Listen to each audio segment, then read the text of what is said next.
Good evening and welcome. I'd like to call the December 6th meeting of the City of Issaquah's Development Commission to order at 6:30 p.m. As a reminder, we have a remote aspect to our meetings. This means both staff and members of the public may be participating in the meeting remotely via WebEx.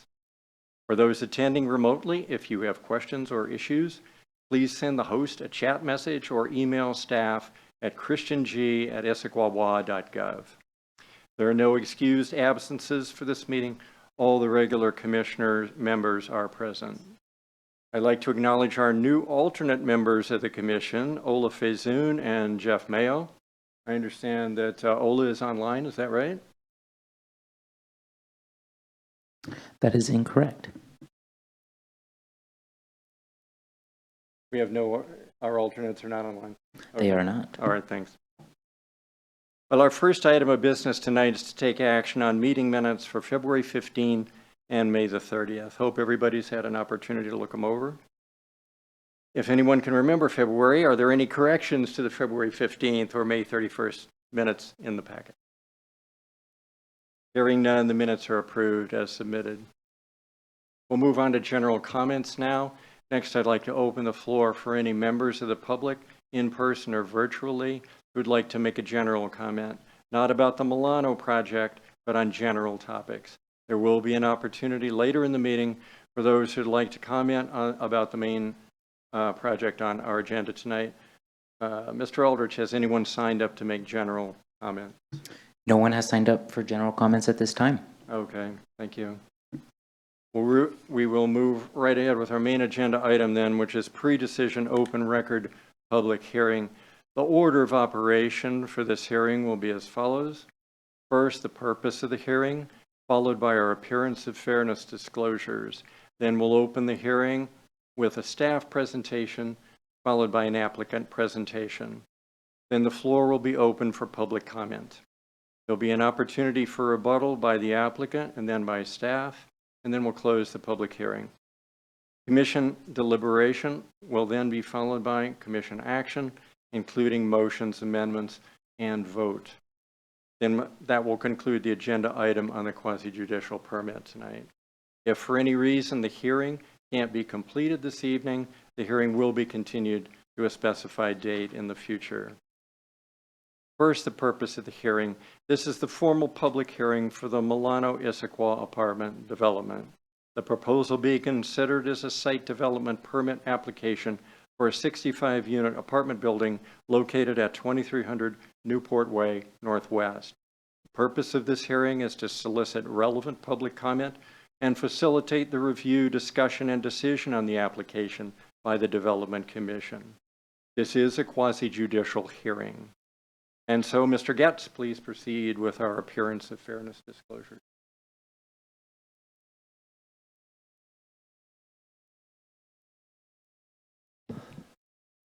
Thank you, Chair Sanford. Really quickly, we want to go through these general questions for this quasi-judicial open record decision. The questions I'll run through are to ensure that the proceedings are fair in fact and appearance. Ex parte contacts are prohibited, which would be communication outside the hearing between a decision maker and an opponent or proponent of the matter at hand. If such communications have occurred, record of the substance of the communication must be placed in the record. The test, which I'll go through here in a moment with the questions, would a disinterested person having been appraised of the totality of a decision maker's personal interest in a matter being acted upon be reasonably justified in thinking that partially may exist? Decision makers who have a personal interest, prejudgment of issues, or partiality are disqualified from proceedings. So part one, the questions for the commissioners. With regard to the outcome, and I'll read through these and pause for any responses. With regard to the outcome of the proceeding, do you have any personal interest, financial or otherwise, in the outcome? No. Does your employer have an interest, financial or otherwise, in the outcome? No. Do you have any familial, social, or business relationships or connections with any of the parties or non-parties who have an interest in the outcome? No. Do you have any special knowledge about the substantive or the merits of these proceedings, which would or could cause you prejudice of the outcome? No. Right. And will there be any prospective employment for you or your family as a result of the decision? No. Do you own or control property within 300 feet of the subject property? No. And have you had any ex parte communications regarding this project? If so, with whom and what was the substance? No. All right. And then overall, do you believe you can sit and hear this matter fairly and impartially, both as to the respective positions of the proponents and the opponents of this matter? Yes. All right. And questions for the audience. Does anyone in the audience, and you can show by raised hand, does anyone in the audience wish to challenge the participation of any commissioner based on the appearance of fairness doctrine? Okay. Thank you. Okay, thank you. Now we'll open the public hearing at 6:36 p.m. First, we'll proceed with staff's presentation. Ms. Adams, I'll need to swear you in. Please state your name and position with the city for the record. Do you swear by oath or affirmation that testimony you're about to provide is true? Sorry, I do. Thank you. Please proceed. Good evening, commissioners. I am the project planner on this, Emily Adams. Valerie Porter was the other project planner on this, and she is online. So we are here tonight to talk to you about the Milano Issaquah Apartments, which is a site development permit with an associated administrative adjustment of standards. So the site is located in central Issaquah off of Newport Way. It's zoned village residential with a comprehensive plan designation of multifamily residential, outlined in the blue there on the map. So the proposal is on a parcel that is about 1.34 acres in size. And a summary of what's being proposed is an apartment building that totals 71,335 square feet. It has 65 units and 6 levels. That's 4 levels of residential and 2 levels of parking. There are 53 parking stalls proposed.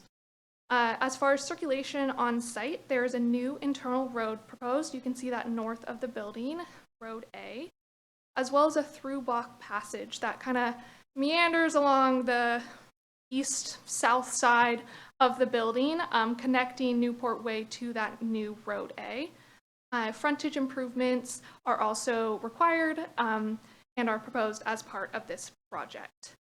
The next couple slides will go through how the project meets our standards for the Central Issaquah Development and Design Standards, which are the ruling regulations for this site as it's in Central Issaquah.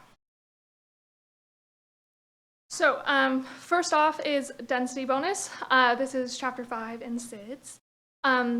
The project is proposing to exceed the base floor area ratio and the base height. So in order to exceed those base levels that are prescribed and go all the way up to what the maximum levels are, the density bonus program has to be used.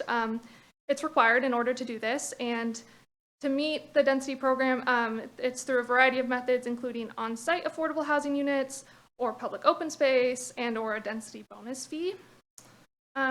In this case, we're looking at affordable units on site.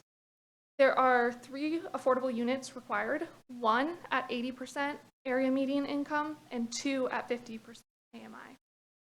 4 units are proposed, 3 at 80% AMI and 1 at 50% AMI. So as you can see, it's not exactly what's required. So a condition is proposed for the project to revise the affordable unit AMIs provided so that 2 are at 50%, at least 2 at 50%, as well as to pay the density bonus payment prior to the building permit issuance. Moving on to transportation. So the Newport Way frontage improvements have been designed to meet the capital improvement project adopted by the city That specific project is referenced in the staff report. Half street improvements are required. That lower snippet is the section of Newport Way frontage improvements. The image is also in the staff report if it's a little tiny on your screen. Road A is the one that I referenced on the summary. It's north of the building. It's a new private roadway, and that is where the site will be accessed off of Newport Way. So there will not be direct access to the garage off of Newport Way. They come onto Road A and then into the parking garage. The proposed improvements do meet SIDS as conditioned, and the Road A has 5-foot sidewalks, 5-foot landscape strips, and 11-foot travel lanes. The primary through block passage, as I said before, connects Newport Way along the side of the building up into Road A. It's a 10-foot wide path and has a 5-foot wide landscape bed on the west side, which is on the building side. Their critical area is used as the landscape buffer on the other side. So as far as conditions relating to transportation, this was actually a SEPA condition, which is then wrapped into the SDP conditions, which is a raised intersection being built, northbound and southbound left turn lanes on Newport, and a rectangular rapid flashing beacon across the site driveway. Community space is required as part of this proposal. 3,520 square feet are required. That included private space, which could be done as private or common private space, as well as one on-site amenity that's at least 400 square feet. The proposal is exceeding what is required. They're proposing 3,964 square feet, and that's split across 3 different amenities. So there's the rooftop amenity, the indoor amenity space, and then a ground floor terrace being proposed. Moving on to parking. So there's 47 required spaces for this use, and 53 is proposed, which is exceeding what is required. A breakdown of those spaces is within that section of the staff report, as well as the fact that this project was required to have electric vehicle or EV spaces, and they are meeting those requirements. Bicycle spaces were also required at 10 spaces, and 28 are proposed, and they are provided internally within the parking garage. The majority of the parking is in structure. It encompasses the bottom 2 floors below the residential floors. There are 4 surface spots located off of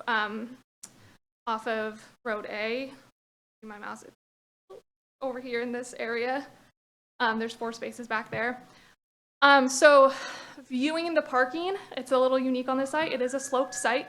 So at Newport Way, if you were standing on Newport Way in front of the building, facing the building, you wouldn't see any of the parking. It's below grade. But if you're coming at it from an angle or from behind, you would see the parking, and that's what these elevations are showing, is the different angles that kind of reveals the structured parking within the building. So landscaping and trees. So 27 trees are required for the site, and they're proposing 46. All trees within the critical area will be retained as is required within the critical area and its buffers. For tree retention, all 4 of the trees within the developable area are proposed to be removed. This is in line with the tree retention modification allowed per SIDS. Criteria have to be met to allow the retention to be decreased, and those criteria staff is saying were met. You can see those outlined in the staff report within this section. I won't go through them now. It's a lot of reading. Parking structure screening. The parking structure is screened through a variety of means, including landscape, architectural elements, and the green wall, which you can see in the image in the bottom there.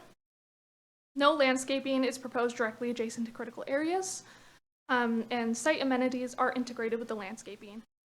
Site amenities being like benches, water fountains, dog water fountains, that sort of thing.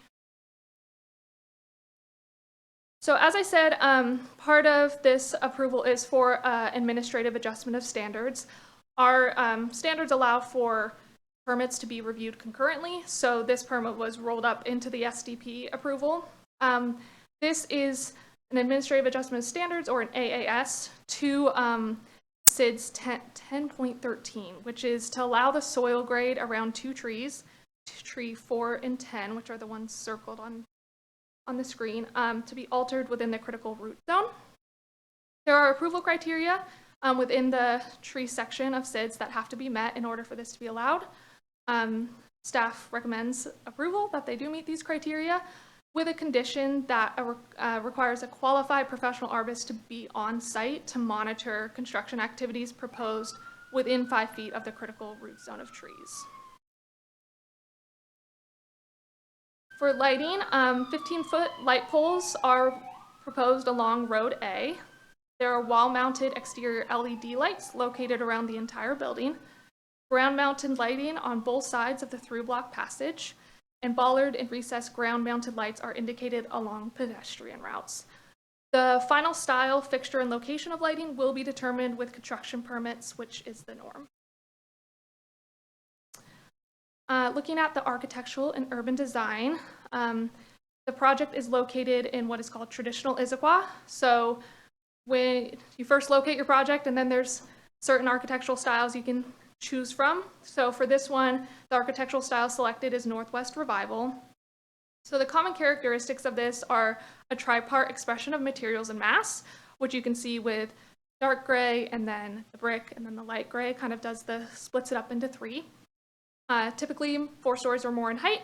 This is 4 stories of residential and 2 of parking, so 6 stories. Flat roofs, an articulated base and roof line, and comprised of masonry cladding materials as well as deeply punched window and door openings. So this site is encumbered with critical areas. There are 2 on site. The first is a wetland called Wetland B in the critical area report. The Category 3 wetland, and it's located off-site to the northeast, so its buffer extends onto the property. It requires a 75-foot buffer per code, which is proposed by the applicant to be reduced by 15%, which is allowed per code. With the buffer reduction, restoration will occur within the buffer, which is through removing the existing lawn and replanting it with a variety of native trees and shrubs. Schneider Creek is within the site as well. It's a Class 2 stream with salmonoids. It requires a 100-foot buffer per code, which is proposed to be reduced by 17.8%. The proposed area of impervious surface to be removed, which is like existing driveway and other impervious surfaces that currently exist in the buffer, will be removed from the buffer and restored, which exceeds the minimum 1-to-1 ratio by approximately 1,867 square feet. All of our critical area reports for this project were sent out to a third-party peer review team who went through iterations of review and then gave their final approval that it meets code for both these items. There's a proposed natural growth protection area, which the combined buffer area of 23,587 square feet, or 40.7% of the site would be within that natural growth protection area. It will be restored to the natural vegetated condition. All impervious surfaces and invasive species will be removed, and a split rail fence and signage will be installed along the edge of the buffer, which is right along the edge of the through block passage. This project went through SEPA review, and a mitigated determination of non-significance was issued. There's 3 mitigation measures. I referenced these before when we talked about transportation. So they will be dedicating right-of-way and providing temporary construction easement for a city culvert replacement project that is occurring adjacent to the site. Install raised intersections, northbound and southbound left turn lanes on Newport, and the rapid flashing beacon across the Milano entrance for the multi-use trail, and then as well as paying impact and mitigation. One other item I wanted to add is there are public comments in your packet. These are public comments that have been received throughout the life of the project. There was a lot of public comments.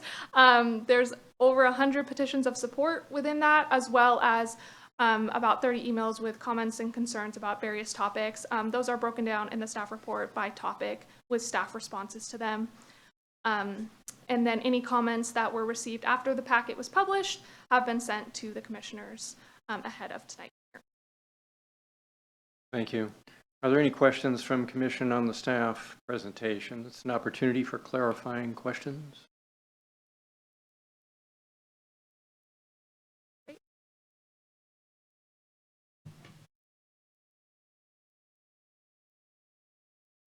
And we'll be able to ask more detailed questions later on. I presume. Correct, Yeah. correct. During our deliberation, we'll be able to ask then as well. Great. Thank you, Chair. Okay, thank you. Hearing no questions, we'll move on to the applicant presentation. Let's see.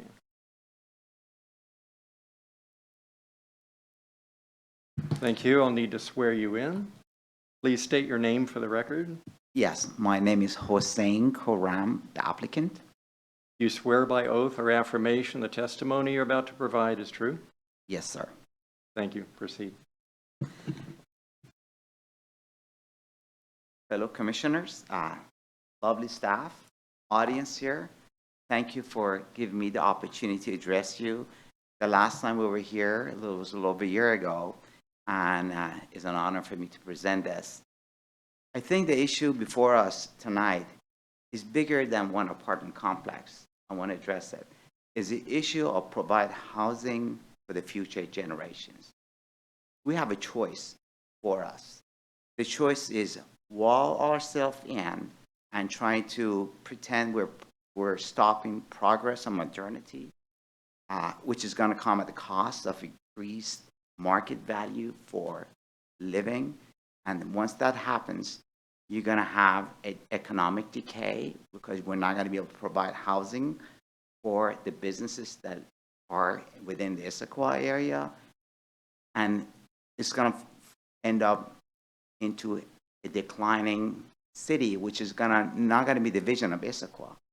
Vision of Issaquah is a lively place to live and work and to be able to enjoy the liberties and the beauties of the nature now and for the future. There's been always, in my view, there's been a fallacy that development comes at a cost to the environment. I beg to differ with that.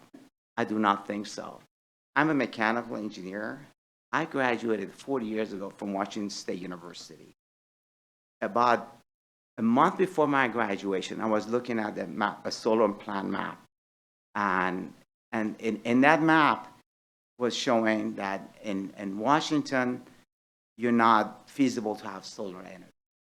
Well, 40 years have gone by. I could never dream one day I would be doing that project for myself, and I am.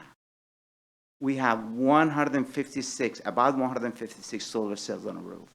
We're providing at this 65 apartment complex, about half of the energy is through solar. In a cloudy Seattle, we're providing half of the energy. We have no fossil fuel for this complex. And, you know, we're providing well and above what is required by the city to have EV charging stations and EV-ready charging stations for the future use. And in fact, we're working with Puget Sound Energy.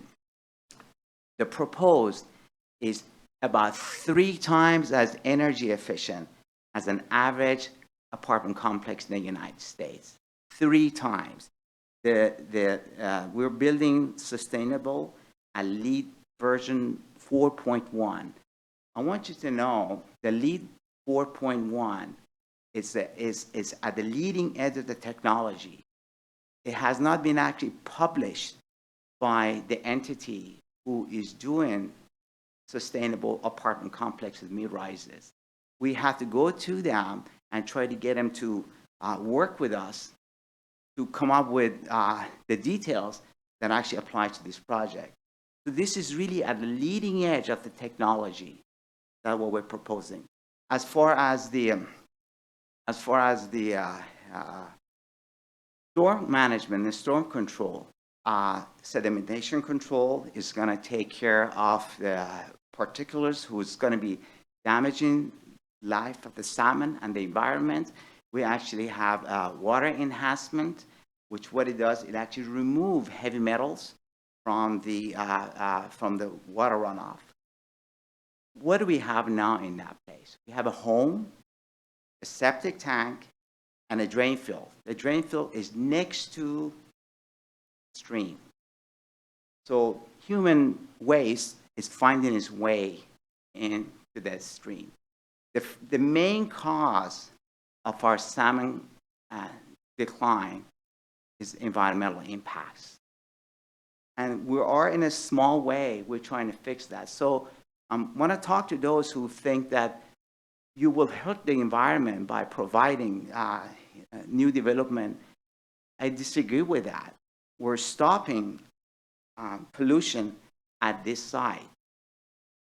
I think the lovely staff mentioned 40.7% of the site actually is going to be natural preserve, an area restored to the original pristine condition. Whereas right now, that whole area is open to the public. You can just go in, you can go fishing, you could go whatever you want, your dog could run in. I mean, just think the environment that we're protecting is doing so much good. And after all, we're providing housing, 65-unit housing, some affordable units. The way I read the affordable unit code was 4 total. You say 3, I'll take your word, madam, that's fine. I'm okay with that. I have no issues with that. So I just want to tell you that there's a way that everybody could come as a winner. We're actually proposing a right-of-way improvement. Right now, there's no bike lane on the street. There's no sidewalk. We're providing a 12-foot wide sidewalk, a bike lane, and street lighting in front of the property. Street lighting is on both sides to provide illumination for people who want to bike, people who want to walk, and encourage activity of bicycling and walking to work and from work. So if you look at this project, I think this is a unique project that provides sustainability. It addresses the concerns of the environment and serves the environment moving forward. Yes, the lovely staff mentioned about the tree retention. We have those 2 trees that actually we have asked for administrative adjustment of standards. But I should know there's a parking lot at the base of those trees, crushed compact rock. We have to remove those rocks. We have to provide suitable soil for these trees to be able to survive. So we're doing so much good in that project that I just think that this project could be a really asset for the city of Issaquah. It would be a project that environmentalists will love to cherish, would love to set as an example that there's a way you can serve the public and address the environment, and both will win at the same time. Now, today I read an email came in from one of the citizens in the city, was about respect to flooding. I kind of want to address that a little bit here. The flooding happens elsewhere, it's not on my property, but when we look at the issues, we have to address those issues, why those are caused. My consultant addressed that issue here very clearly, and there's the debris, roughly about a quarter mile to the north. Those debris got to get cleared out. It's the responsibility of WashDOT, not the city of Issaquah. City of Issaquah may have a contract with the WashDOT or U.S. Department of Transportation, maybe not. But those are the issues that those entities here address. It has nothing to do with my problem. We meet in code, hands down, and way in excess of what's required. And I think this application should be approved. Any questions? I'm at your service. Thank you. Any questions of the applicant by the commission? Thank you. So we'll move on to the public comment portion of the meeting. Mr. Aldrich, has anyone signed up to comment on this topic? Yes, we have 6 individuals in the room, and we do have 1 person online who would like to speak. Okay, thank you. Those who are in person and signed up in advance to make comments will be called on first. If you're in the room and did not sign up, I will ask for other speakers before closing this portion of the meeting. If you're joining us by computer or smartphone and would like to make a comment, please raise your virtual hand. This varies by device. If you have questions, please send the host a chat message or email staff at christiang@issaquah.gov, christiang@issaquah.gov. For those making comments, please direct your comments to the Development Commission and not to individuals. For in-person attendees, please step up to the lectern. For meeting attendees participating virtually, when you're recognized, please unmute your microphone. When it's your turn to speak, state your name in relationship to the city. For example, resident or business owner, please limit your comments to 5 minutes, and please avoid repetition by referencing previous commenters with whom you agree. And please confine your comments to elements related to the project. If you're attending virtually and don't respond after your name or number is called, or if your connection's lost unexpectedly, the meeting will need to proceed. You're encouraged to rejoin the meeting if you're able to do so. Personal attacks, obscene language, derogatory remarks, disruptive behavior, and so on will not be permitted. Mr. Aldrich, please call those in the room in the order they signed up to speak. First up to speak tonight will be Brad C. Okay, perfect. Next up, we have Sudha S.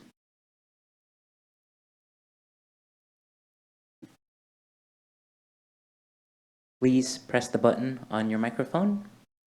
Perfect. Hi, my name is Sudha Sama. I'm a resident of Issaquah.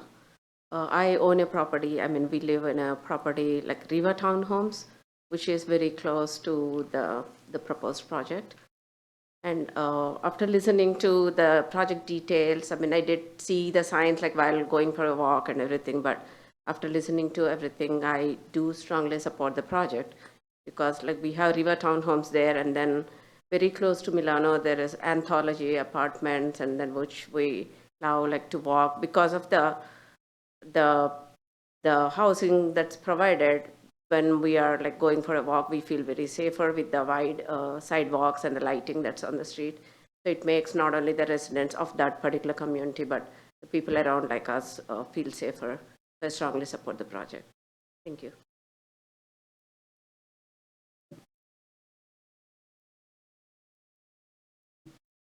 Next up to speak, we have Frank A.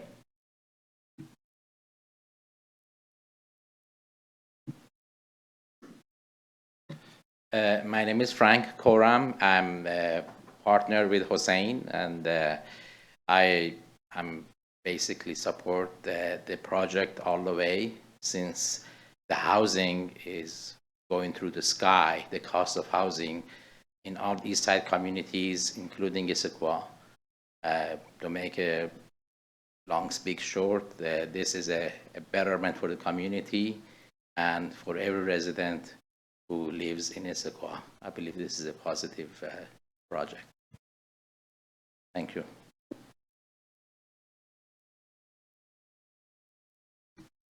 Next up, we have Bob H.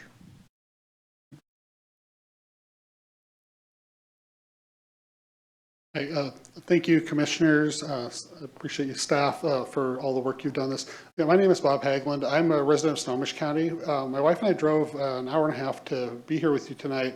We actually addressed the commissioners last year, I believe, when we were discussing this. And one of the things I pointed out then, and I don't want to go into too much detail about now, was the human aspect of this, is that there is a real shortage of housing. The community I live in is Granite Falls. We are at our capacity in our sewer system, so we can't add more housing right now until that is addressed. So it's put a block in the ability to add new housing to accommodate our growing community. What I see in this, though, is that there's such a shortage of housing all over the area, and Issaquah has the same issue, just on a little different scale. I think that having projects like this are good quality, they've gone through the type of reviews, especially environmental reviews, will be of great benefit to the community. And that's why I came to talk with you. there's the environmental aspect is the one I'd really like to focus on this evening, is that I've been to the site. I was at during the summer to look at it, and looks really nice when it's not pouring down rain. But it's a great example of where past development standards, or should I say lack of standards, really did have an adverse effect on the environment. On this small scale, just a little over an acre and a half or so, that it's a small piece of the big puzzle. But if you look at what's been going on all throughout the Puget Sound area and within the city here too, that there's been a lot of construction that has not really thought about things like the salmon. I mean, you have a beautiful piece of art up here that depicts the commitment that Issaquah has to the environment. That's something I think has to be really considered very strong in this. Projects like this not only have the opportunity to correct some of those past mistakes, but they also do generate a lot of money for the city, which can then be used for environmental mitigation. Something that I think a lot of people overlook is the fact that these projects where we want to go out and actually correct some of these mistakes from the past cost money, and the tax revenue from this and the economic productivity of the additional residents to the city will help offset that as well. It's something that I really do encourage you to consider. And I'll just leave it with that, but I just think I would encourage approval of this. I think they've done a great job. Since I first saw what the project was, I think the tweaks and kind of improvements have really made this basically just an all-star type project, and something that will, again, correct a mistake from the past. It will meet the community's needs, and it will address that housing issue that is nagging all of us, driving the prices up and making it really hard for our kids to have a home to live in. So I'd like to thank you for the time. Next up, we have Jan B.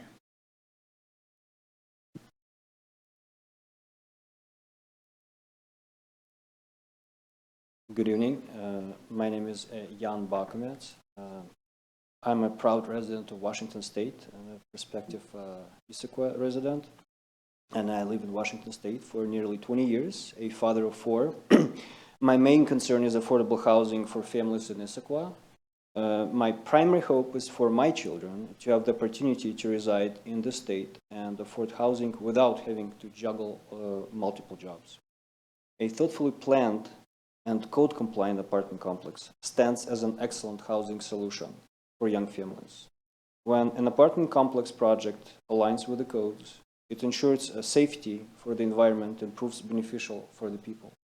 As an engineer myself, I understand that any reasons to halt this already permitted project must be supported by sufficient data.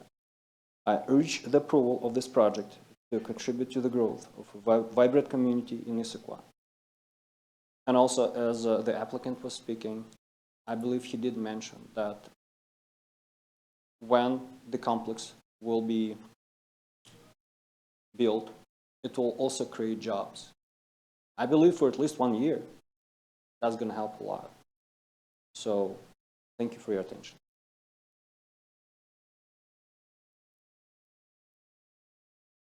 Next up, we have Carl P.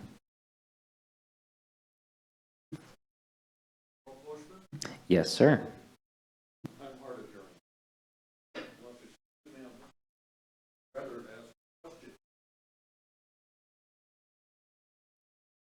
Okay. Once again, my name is Carl Poshman. I live across the street.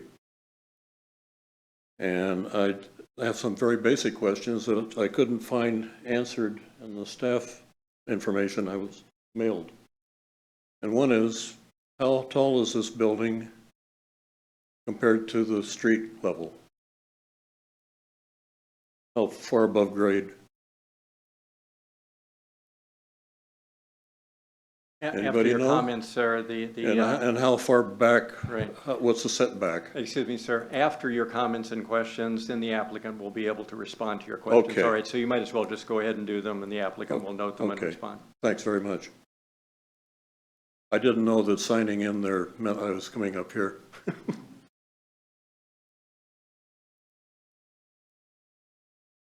Perfect. That is all of our signed up individuals for public hearing. We do have one person online. Okay, please proceed with the person online. Thanks. Perfect. Yes. So Valerie G, I am now making you a panelist. You should see the option to unmute. You may also turn on your video if you so choose. You may lower your hand when you are finished speaking. When you begin, please state your first and last name for the record, and you will have 5 minutes. You can begin when you are ready. Good evening, Council. Good evening, everybody present. My name is Valery Gleborodyko. I am honored to serve as Honorary Consul of Ukraine in Seattle for State of Washington and State of Oregon. State of Washington is welcoming state for refugees, and it became home for over 100,000 people who immigrated from Ukraine within the past 30 to 35 years. Within the past year and a half, when full-scale invasion started, when Russia attacked Ukraine with a brutal full-scale invasion and war, over 20,000 people chose Washington as a refuge and came to Washington state.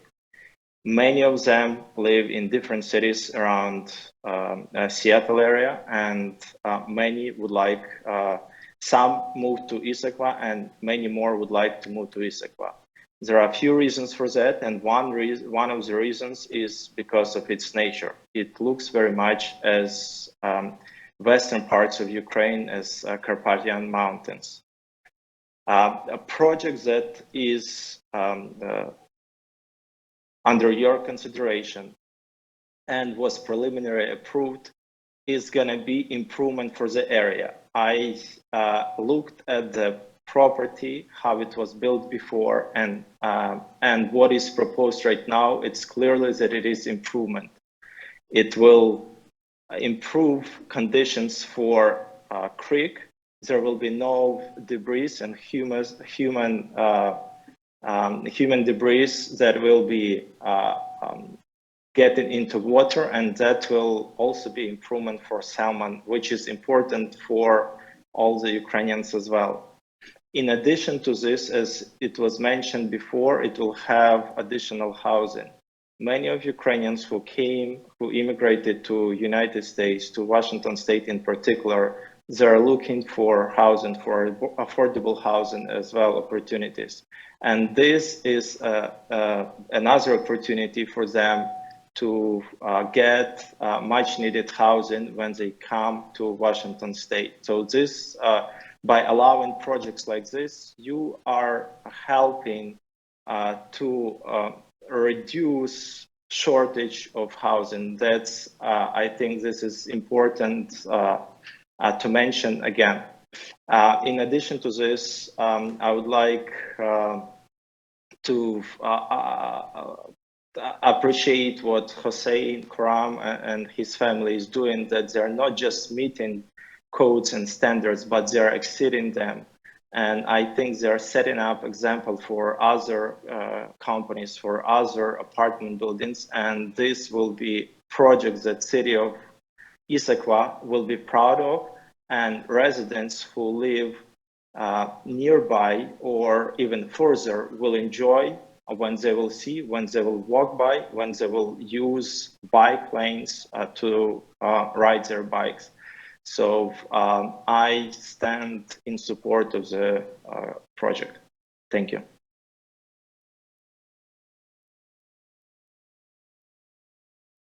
We do have one more person who's indicated that they would like to speak online. If you would like for that to happen That's first. fine, we can go ahead with that now, thank you.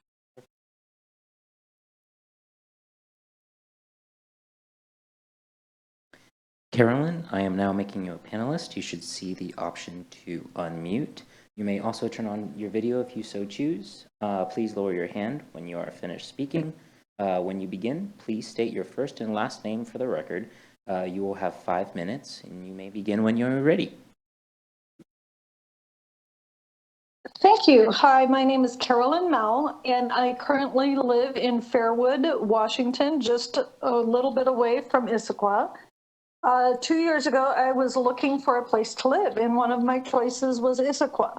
I could not find affordable housing or even a space to live that would allow me to have a lifestyle, to be able to travel, move, and work in the area or surrounding areas, and landed in Fairwood, Washington. as time has gone on, the situation has gotten worse. Certain housing units in the Renton area have gotten more dangerous, and so there are not safe places for people to land, which is a concern for me as a mom of a young adult, and knowing that there are many young adults looking for places to live that are affordable, that can get them to where they need to go in their careers and in their lives, and forming families and relationships and community. And this whole plan for this housing setup is forward thinking, and that it looks at the impacts on the community.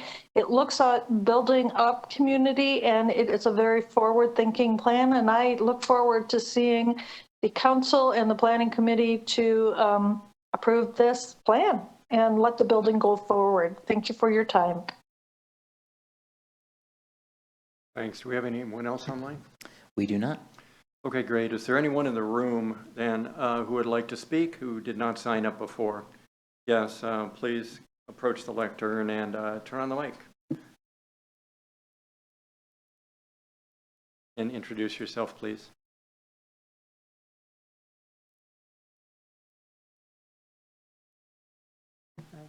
My name is Geraldine Carey. I'm a resident of Issaquah. I've been here 46 years. I think I'm probably one of the old ones in the community now. I live on Newport Way. My driveway is off Newport Way. And we talk about affordable housing. What I want to know is, what is this project considering affordable housing? Is it 600,000, 700,000, $1.5 million? I mean, I bought a house here 46 years ago, and boy, I mean, it was pennies compared to what the prices are now. So I would like them to answer and let me know what income I need to have if I want to buy one of their affordable houses. I don't believe we're really talking affordable houses, because you're going to have 2 people working. And so I think you ought to just call this, residence building, and define what you mean by affordable housing when it's called affordable housing. Thank you. Yes, please.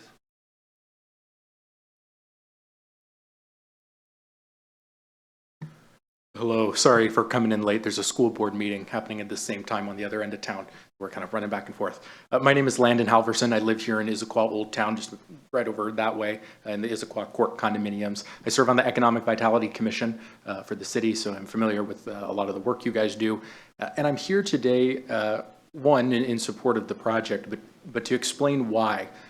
You've heard a lot so far about the environmental impacts. You've heard about housing impacts. All of those things are true. But that being said, it's 65 units. We're not going to solve a problem overnight with one building or create massive new problems with one building. But it is something I'm concerned about is precedent that we would be setting by denying this building and by saying we're not going to go through with it. When I look back to see when the paperwork got started for this project, it was 2019, 2020. And granted, I know we had a pandemic that significantly altered the course of the way our city had to handle administrative things. I totally understand that. But the fact that it started so long ago, and we are now almost in 2024, at a time when we have an unprecedented housing crisis, the idea that 65 units could just sit in limbo for 5 years and then be told no after spending millions of dollars. What message does that send to any sort of developer that wants to come in and build the housing that we need? Because let's be clear, we do need more housing, right? What kind of message does that send? If it meets code, I strongly believe as a resident, and this is just my opinion, if it meets code, we need to set the precedent that we accept buildings that meet code and we don't accept buildings that don't. I don't believe that our city government works best when bureaucrats have broad discretion over who gets what permit and whether or not things get approved. I believe you all are benevolent people who are serving. I know, again, as a commission member, we don't get paid the big bucks to do it. We do it because we care about our communities. But that being said, I would hate to find ourselves in a situation where somebody was able to look at precedent and say, well, I really don't like this individual or this individual project for whatever reason. And so I'm going to be able to whip some members of this commission together to kind of brush the project aside. And again, I'm not at all suggesting that that's what's happening or what has happened in any sense with this project or any other project, but about setting the precedent that if it meets the code, if it meets the rules, if the T's are crossed and the I's are dotted, we have a responsibility as a city to say yes. And if it's not, to very quickly say, no, you go back to the drawing board. This is a case where, as far as I know, all of the requirements have been met, many of which have been exceeded. We want to set an example to developers that come into our city, that if you come in and you do the right thing and you invest in the environment and you go the extra mile, we're going to be hospitable to you and we're going to make it easier to develop in this community. If you're not willing to do that, if you don't go the extra mile, if you're constantly fighting with the city about what you can and can't do, which is what has not happened here, right, then we don't want to work with you in the future. But when you have a developer like Mr. Karam, who has worked with the city consistently and who has gone above and beyond to meet the code, even when that code has changed or not been clear, I believe as a resident, the city I want to live in is a city that rewards that and encourages that rewards the process being followed, that encourages others to follow the process as it's written, and for people to know when they apply for a permit, land use, whatever it is, that their background, who they know, who they are, why they're there, none of that's going to matter. What's going to matter is whether or not it meets the code prescribed by our ordinances. And for that reason, I think it's important we set the precedent and approve this project. Thank you. Thank you. Would anyone else like to speak?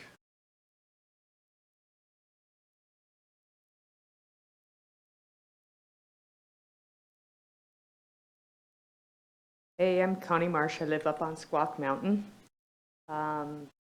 So most of my concerns with this project have to do with its interface with the city parts that it is fed by and feeds into, and how they are going to relate to one another. I have one concern about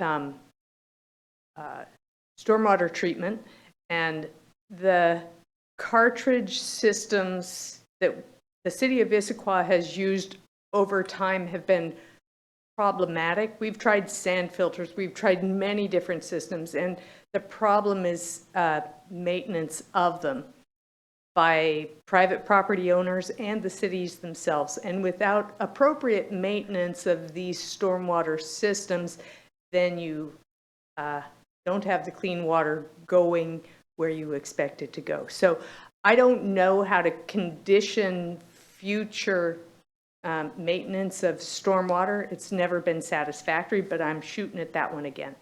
The next one is the interface between Schneider Creek coming into the property, and where it looks like the city is requiring planting around Schneider Creek, but shortly the city, 10 years, I don't know how long, is going to change the culvert with Newport Way, and that's all going to have to be impacted and potentially dug up again as you bring Schneider Creek down to ground level. So I hate to see a waste of money and time for something that's going to be dug up shortly and everybody's going to do it again. So I'm wondering if there is some area around where Schneider Creek is going to come in that they know will be impacted by that future project that can be treated more lightly as compared to fully planted with trees and vegetation only to be torn away. That seems like a waste. The other thing is the city of Issaquah in Gateway and Gateway Senior, as we call them colloquially, created that bird cage with the flow that goes into the wetland offsite. This project is feeding through that same system, but that system is impacting the wetland inappropriately already.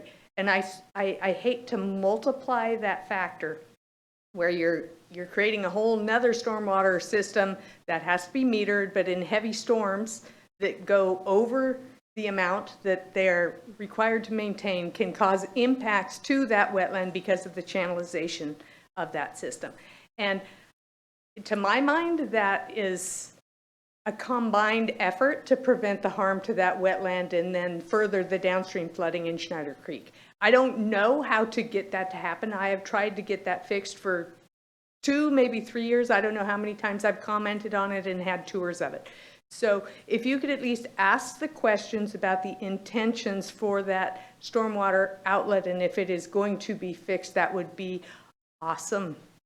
Otherwise, you know, it's not the new code, so we're working with the old code, but I think it is a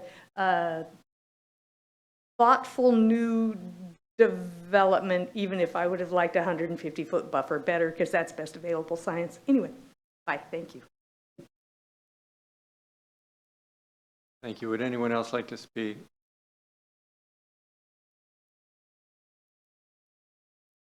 Does the applicant have any rebuttal to the comments that have been made? Okay, please proceed.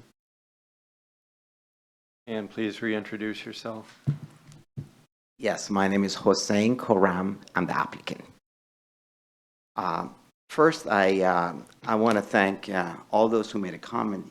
Even though some of them were not favorable to the project, that is good to talk. One that was very interesting to me was Mr. Langdon. He mentioned about the time that it takes, and I kind of want to brush on that a little bit here. Although it was not a critical, it was a comment. At the same time, when I bought this project, there was another project in Redmond that I was considering at that time. Well, that project got built. It's right now, it's almost finished. I'm still doing this. So I just want to tell you, things take a lot longer in Issaquah. But I always look at it in the positive way. The positive is when I was going around getting petitions signed, I met this lovely Korean lady here, and I asked her if you would meet my brother, and she said yes. So here we are. They've been dating for about 1.5 years. So look at it in a positive way. There's love in Issaquah, so it's special.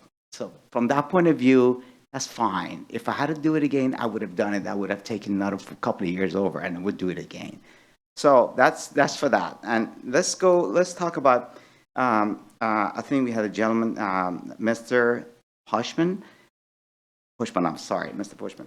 You asked about the height. The height, the allowed height on the density bonus program is 65 feet, sir. It's about, yes, as I understand it, the staff will probably know better than I do.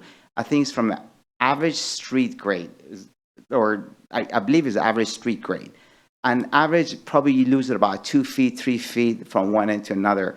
So it's really almost level. 65 feet, we're at about 52 or 53 feet. So we're way up below what's allowed under the code, under the density bonus program. As far as setback from the street, this is kind of interesting. Some people express concerns that it's too close to the road. Well, this essential Issaquah zoning, you can build right at the sight line, right on the property line. We're roughly about, the maximum we can go away from the property line in this zoning is 15 feet. We're roughly about 12 to 13 feet. So we're almost as far as we can be. Is that correct, ma'am? We're almost as far as we can be from the property line. You just literally could not go any further away. And that's really done in a way because I think City Council wanted the parkway design, from what I understand, which has a 12-foot wide sidewalk. So if you have 12-foot sidewalk, you really need to be further away. And that's to encourage walking. Did that answer your question, sir? Okay, thank you. The other question was fellow long-term resident of City of Issaquah. My heart goes with you, ma'am. I know a lot has gone wrong with our state in terms of costs and expenses. things are very expensive. These are apartments, these are rentals. When you get, we can't sell them, or they're just one unit because of how the loans come in. But let me kind of address the issue of affordable housing. In King County, the average income is roughly about 120,000 or between 110 to 120,000 a year. Honestly, for the hours that I work, I still feel I'm working for $5 an hour. I work so many hours. But if you're on fixed income, it's terrible. I understand it. And if you're an average working American person, it's just as bad. So what are we going to do about it here? I feel the most important expense in Americans is the cost of housing. Cost of housing has gone through the roof. And that's why the state of Washington actually intervened and literally took away the single-family zones in Washington state under HB 1110. So basically, very soon you're going to have codes enacted, so there would be no single-family homes. You can build multi-family in single-family zones, and maybe units from what I've heard, from 2 to 4. Yes, somebody could build. I got a nice house. Somebody could build a duplex or fourplex next to my home. It's going to invade my privacy. But if we look at it from the point of view of the future generations, that may be the right thing to do, because we have neglected the cries of the youth and the young people who wanted to have affordable homes. That's the price we have to pay, I'm sad to say. So that's where we are. These rentals, if there are 50% of income, I believe you're looking at roughly about $1,000 to $1,100 a month, from my memory, which is pretty good. A market rate unit, which is not affordable, in that area, you're looking at about $2,200, $2,300 a month. So it's about half the price. The more often, the merrier. Does that answer your question, ma'am? Thank you. Then we go to issue of maintenance, store maintenance. You know, I'm a property owner. I take pride into the work that I do. I'm an engineer. My work is who I am. What we do, we have multiple properties. I don't assign responsibility on inspection to my staff. I do it myself. Yes, Mrs. Marshall, who walked away, she's right. Sometimes it doesn't get done, but in my case, that's not the case. I do it myself. The cartridges should be inspected every year, and we do so. And there's an easy way you can tell if the cartridges need to be replaced. You look at the debris on the wall. If you see wall debris, these are the manufacturer recommendations. Then you need to call the manufacturer, and they will come in and then remove those cartridges and take them away and put new ones, bring new ones and put it in. They may have to take it away and fix it, but that's sort of the process. You would not have that problem with somebody like me, somebody who's responsible. So that answers that question. Then we go to issue of planting around the Schneider Creek. I got my lovely, landscape architect, environmental landscape architect here with me. She would tell you, I'd like her to address that. But from what I remember, she told me she thought about this. And I think they have a buffer of about 2 feet, right about, is that right? Or right at the edge of the Schneider Creek that you're not planting? Maybe a foot? We're all planting there. So the concern was, why are you planting when you're going to have to remove and take it away? That was her concern. My understanding was a little bit of buffer there, like maybe a foot or two. That, but further, even if you're removing if you're changing the culvert, I don't think that would have any issues. Maybe the plants are, but she would address that, not me. Then we go to the issue of storm drainage. I think there were allegations that storm drainage does not properly address or does not properly function. Well, I will tell you this here. The storm drainage for this project was based on Department of Ecology 2019 Stormwater Manual for Western Washington and City of Issaquah 2022 Stormwater Manual Addendum. I'm a mechanical engineer. I'm not a civil engineer. My civil engineer it's listening, and I would like the civil engineer for the project to address that. But those issues have been addressed in the Stormwater Manual. But I want to brush up, there was, Ms. Marshall brought up the issue of flooding. The flooding, apparently she complained to the city about why the flooding happens. Well, if you have a flooding someplace, you got to look at the cause. Why you have flooding? Because water is not flowing. You got to look at where the water is flowing. The water is flowing roughly about a quarter of a mile north. Goes under roughly about culvert, a small culvert, under the I-90. Well, as it turns out, I took photos, and my consultant is here. She could probably address that better. The debris has filled up. There's just a lot of overgrown vegetation. It slows down the outflow.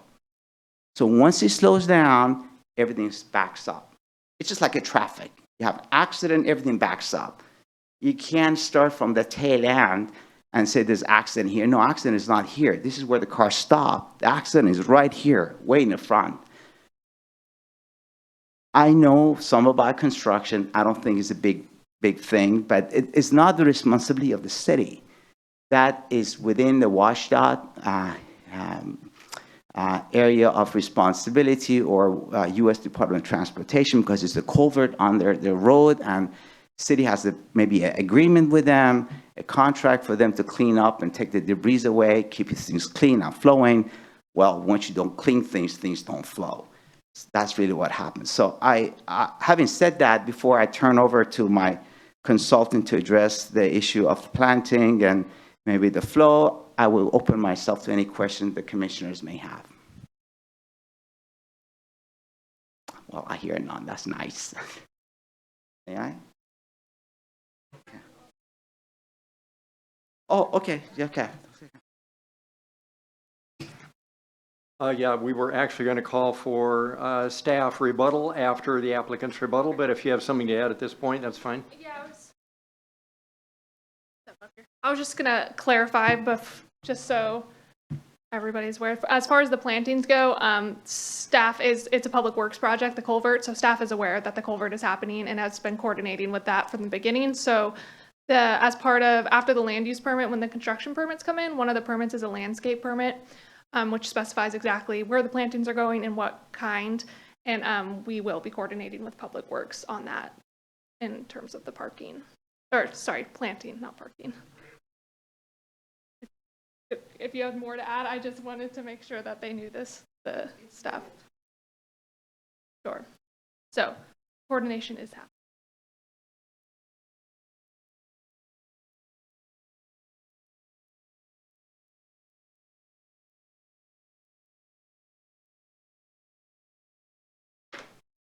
Thanks, and please introduce yourself. My name is Eva Parker. I'm from Talicia Consultants. I represent environmental planners. Ms. Marsh brought up the issues of the overflow of Schneider Creek and the stormwater systems that contribute to that overflow of Schneider. And I just wanted to acknowledge that the overflow is occurring off the site. It's north of the applicant's proposal site. And the concerns that we have when we reviewed the area, and my team was responsible for the environmental consulting on the Anthology and Revelle developments that are north of the Milano proposal. We found that the mitigation area owned by WashDOT was overgrown, and we also found that the culvert along the I-90 conveyance where Schneider Creek goes to was a point of congestion. We theorized that there is either blockage on the north side of the culvert of I-90, or that the culvert itself has some blockages within the culvert itself. But it is a bottleneck at that point, which contributes to some of the flooding that goes on north of the Milano homes. So I just wanted to add that in there.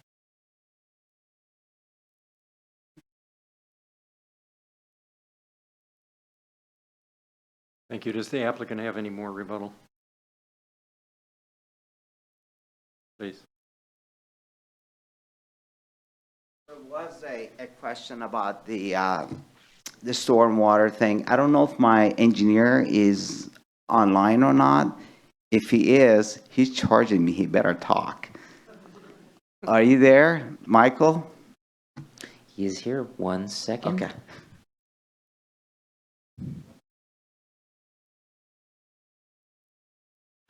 Michael, you are here. You should see the option to unmute, and you may turn on your video if you so choose.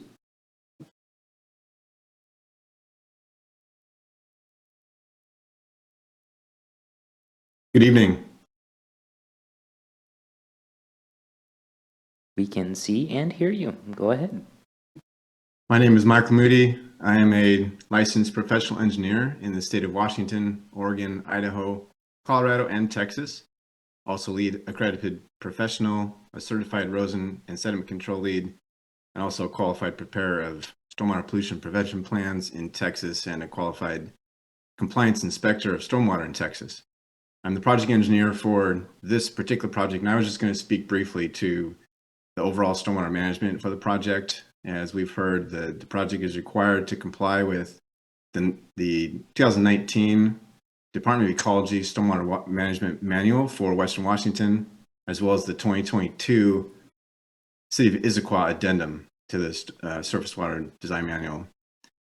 So what's interesting about this case, though, in those manuals, we are required to begin with a pre-developed condition that is fully forested, and then the post-developed condition in our design from a flow control perspective must comply with the standards of that. So we essentially cannot exceed from half of the 2-year storm through the 50-year storm the durations, the flow peak. So we're metering the water as it comes out to historic site conditions. Today the site is mostly open, has some impervious on it, and so the hydrologic response of the site today is actually more than what the post-developed condition will provide, because it matches the pre-developed historic condition.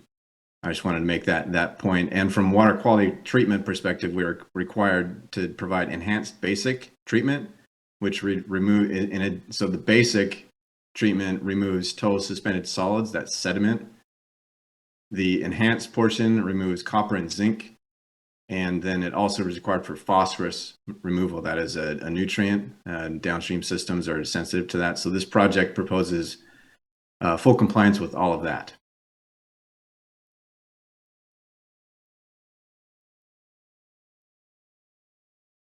Thank you. Do you have any further rebuttal, applicant?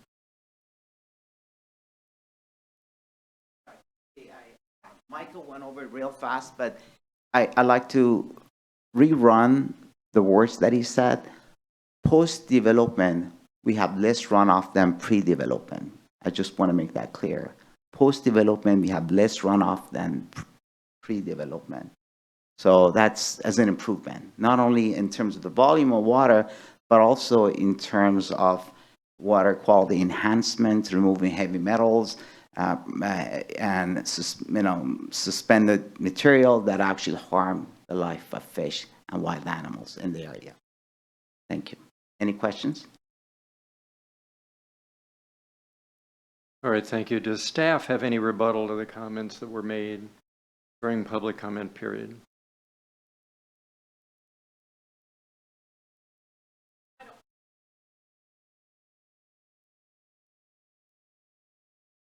Okay, thank you. Commissioners, do we have any objections to closing the public hearing at this point? Hearing no objections, I now close the public hearing at 7:44 p.m. Now it's time to move on into deliberation portion of the meeting. Any discussion, commissioners? We can ask some questions now, staff. Yes, Commissioner Morgan. Thank you. Just one quick thing on the conditions, conditions 17 and 25 that had to do with the decommissioning. It looked like the same condition to me, and I just want to make sure I wasn't missing something about why one would be different than the other.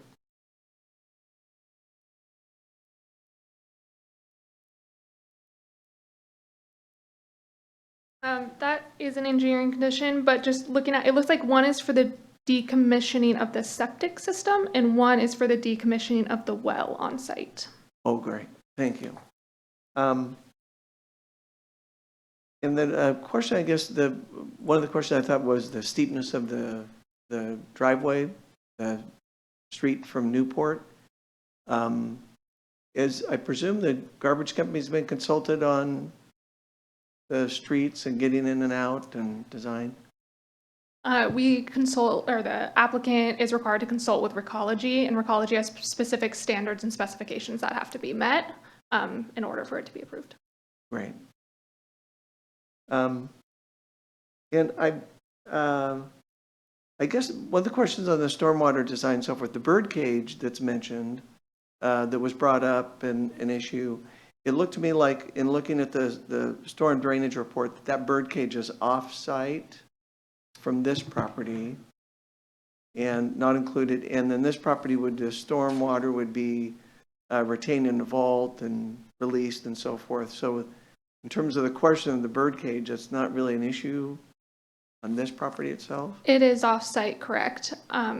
We do have our engineering manager online if she has anything to add, but I think that answers your question. It's off-site. And this system would not make that problem worse, I guess, if it's a problem. Emily, I'm going to throw that to you. She's our engineering manager, Emily Appleton. Thank you. Good evening, I'm Emily Appleton. I manage the engineering group with the City of Issaquah, and my staff have reviewed the stormwater technical information report and the proposed stormwater design. And under the, let's see, where do I want to start? Well, the stormwater regulations require that any stormwater flows be managed so they don't create or exacerbate any downstream issues. And so the city staff has reviewed that downstream analysis, and the stormwater design does comply with the adopted stormwater regulations. So this design is in compliance with all the regulations that we have, and it is not anticipated to exacerbate or cause any downstream issues. Great, thank you. Follow up on that. So I understand this project is, for the calculations, decreasing stormwater to this outfall. Has the city investigated that outfall? Is there an issue there? Is there erosion happening currently? Which outflow are you were? Which outflow? At the bird cage. Oh, at the bird cage. I know we've done site visits, and I guess I would have to defer to the applicant for the most recent site visit, but we would be looking at that as the design progresses from the preliminarily proposed design, which we reviewed under this site development permit application. As it progresses to the final design for the construction permits, there's additional review that would occur, and staff would make sure that all the regulations are met, and if there's any erosion issues happening, we would address it at that time. And because it's off-site, is this project allowed to touch that area or make improvements there? I believe, and I may want to verify this and confirm, but I believe there's a stormwater easement that goes on both of the properties, and that's where this the bird cage is, and there's a joint easement there that both properties are sharing. Okay, thank you. Other commissioners? Question? I have a couple more, if that's okay. Commissioner Morgan, please continue. Okay. The question on the urban design review checklist, and going through some of those, the SIDS checklist, in some cases where it said it met well, like for example, 5.3, the density bonus, does meet standards, yes. Building is exceeding base FAR. And then conditions required, it's not checked. So is it, if it exceeds FAR, is there a condition that requires that be? So for 5.3, there's not really a standard in that one to be met, but I'm saying yes, it meets the standard in terms of it's exceeding the base FAR and the height, so it does require density bonus program. That's a little bit of a convoluted because it's the beginning of the chapter, so there's not really a standard there, but the purpose of the yes there was to say, yes, this applies, they're required to use the density bonus program. Okay, and we don't consider that a condition, just part of the Correct. requirement. That's just just required standard. Got it. Okay. And there were a few in there. I don't know, it'd be interesting at some point if I think for the commissioners to understand this checklist better outside of this project, it would be interesting to go through some educational process for us too. So Sure. It actually might be the last time you see this checklist because SIDS is no longer used. This project's vested to it. okay, historical one then. Well, and then speaking of SIDS review, one of the issues that I have has to do with blank walls and in SIDS, and I can't remember where I have it marked, but the standard for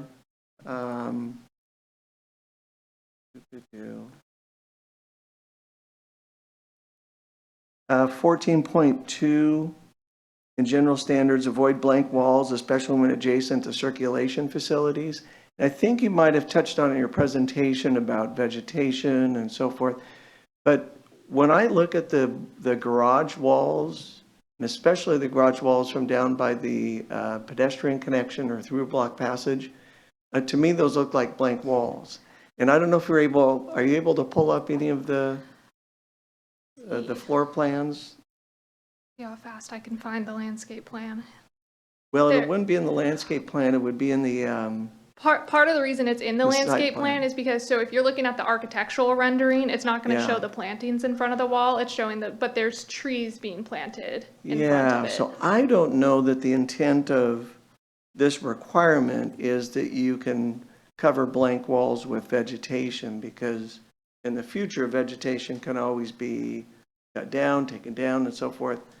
I think that the intent has always been that we don't have blank walls, and that you treat it with techniques such as piers, modulation, detailing, materials, texture, art, trellises, things like that. It doesn't say you can have a blank wall and cover it up with landscaping in front of it. And so I guess my thought would be, I'm not sure what other commissioners think, but I would want to have some kind of condition that those blank walls would have to be addressed other than just with landscaping. Yes, the blank wall is in the code. We're not supposed to have a blank wall. We know that. So what we have here, it might look like a blank wall, but it's not. What we actually have done, we try to mimic the look of the residential areas done at the concrete level. So you have windows. It may not show here, but that's what it is. You have a number of windows which are used for ventilation, but it's supposed to cut away from that blank wall. Further, we have green screens. So there are actually like a mesh-like structures, metal structures actually artistically oriented, attached to the wall, and not necessarily as full with vines and ivies and things like that, but also is a form of art. We actually have we have proposed sculptures of fish, salmon in particular, and show them in a nice harmony. So it would be an entertaining wall. It would be educational. There are educational signs across from the wall that describing the life of the salmon. So we've done everything we can to cut away or remove the negative effects of a blank wall and not to have blank wall. I guess I'm sorry that what we're seeing in the plans shows blank walls. Yeah, well, if you look at page 13, He's talking about this wall over here, the garage wall. Sorry, Commissioner, I was able to find the reference that I was scrambling for when I was doing it. So 14.2 is taken in conjunction with 10.9 in SIDS, which is requirements for blank walls and retaining walls, which allows for landscape to be used to enhance the blank wall. So taken in context of the larger SIDS, that's where we are looking at the landscaping screening part of the blank wall, along with what the applicant has said. Okay. Thank you. I guess I'm still not satisfied because like I said, landscaping put in and taken down the road and nobody knows and you have a blank wall. But, and then a question in 14.3 building mass and design. In the setback buildings with heights over 3 stories through changes in building materials, articulation, modulation that differs from the first 3 floors. And this is more of I guess, a theoretical question in a way that, because there is that tripartite design and that 4th floor does change materials. And I'm just curious to your thought about where it says setback. So it almost sounds like you should step back that floor above, but it really just talks about things like articulation. I presume that you felt it met that requirement then? Yes, staff did feel it met that requirement. It doesn't require the building to be stepped back if it's over 3 stories. And like you said, the tripart articulation is how staff felt that was met. It's a strange language where it says setback buildings with heights over 3 floors. Yes, it's a little confusing. Yeah, thank you. And then the other question I had is on the through block passage or pedestrian connection. Which one do we consider that to be? This is a through block passage. Okay. That's a primary through block passage. Okay. And then when I was reading about on through block passages, I guess at one point it says that they're not allowed if my main question is do we need that? Sorry, if I can find this again. I might have to come back to it, but the discussion of through block passage in the code, I think it's 18702. In 18702.040, and one thing says a through block passage may not be constructed if the location terminates at an alley or dead-end street where there's no possibility for future development or adversely impact critical areas and associated buffers on or immediately adjacent to the site. It sounds to me like it's written as if we don't want through block passages that would adversely impact a critical area or a buffer. And we're actually reducing the size of this buffer in order to put in a through block passage. You're referencing new code, which is not in effect for this project. So the through block passage is from SIDS for this project, but okay. Appreciate the eagle eyes for future projects. Okay, thank you. That about all the questions. Any other questions, commissioners? Commissioner Gilbert. I have a question. I know this is a really complicated site and it's a really wide building, and I appreciate the effort made to try to segment the facades and to emphasize the vertical. And I think that's one of the requirements of the Northwest Revival style, according to the chapter Title 18. And I think for the most part, the style is coming across on the facades, but at the edge of the building, is that a glass curtain wall that I see along that front facade? Give me 1 second Okay. while I look at the plans at what you're talking about here. Because the Title 18 requires deeply punched window openings for this. And so I think when I look at that, the intent of this style is not conveyed. At least it's not through the elevation. If I can share my screen here. Make sure we're talking about the same thing.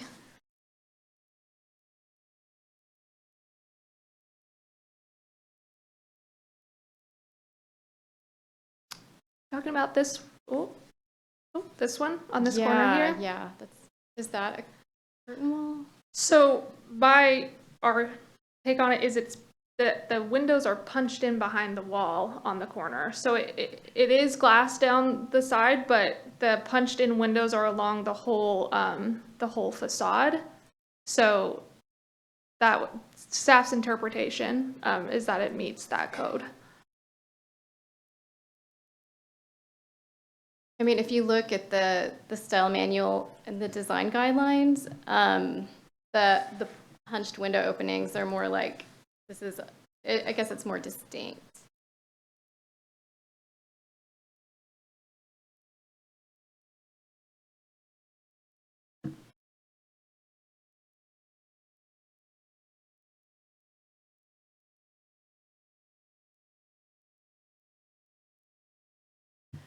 So a staff's interpretation is it meets it, but the commissioners, you guys are the deciding body. So it's up to you if you want to add a condition to change that and make the punched windows, if you feel they don't meet code, it is your decision.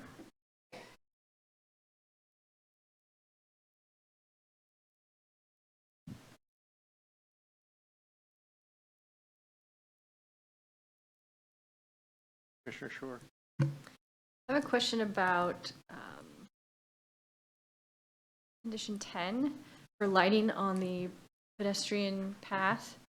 It says it specifies that right now 0 is provided. Is there a standard for what is required? So right now there's,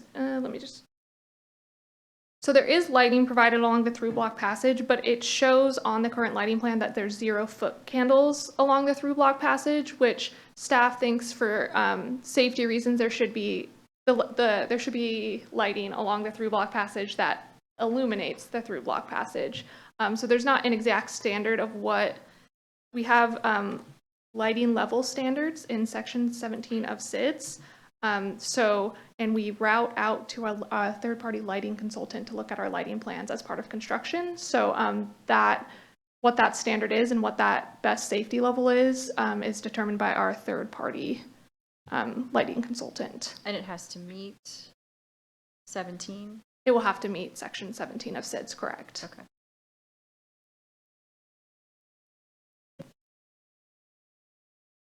Other question? Commissioner Ikeda. I have a question for, I guess, the applicant. Looking at the geotech report, it predicts 2 to 6 inches of settlement with a seismic event, and that's due to liquefaction. So I guess the question really is, what's the design event? And then is it being addressed with structural slabs or control joints? I understand. If you may, commissioners, I want to go back and address some of the issues on the windows. Is that okay, Mr. Chair? If you look at the page 18 of the staff report, you'll see a Northwest Revival style example building, which I believe is a Coleman building in downtown Seattle, Pioneer Square area. I'm a builder, so there are 2 styles on a window. One would be a recessed window. Recessed window is what you have here. Like if you see there, it actually sits in. It has a sill, and then you have a flush window. Flush window is the one that actually the window flange sits right on the exterior of the wall. They may have a thickness of the veneer or brick on top of that, but that would be it. So this is really meant to mimic that kind of a design. For us, it doesn't really matter, but the issue did come up in the past, and staff directed us to do it just like this, and that's what we did. So I hope it meets your satisfaction.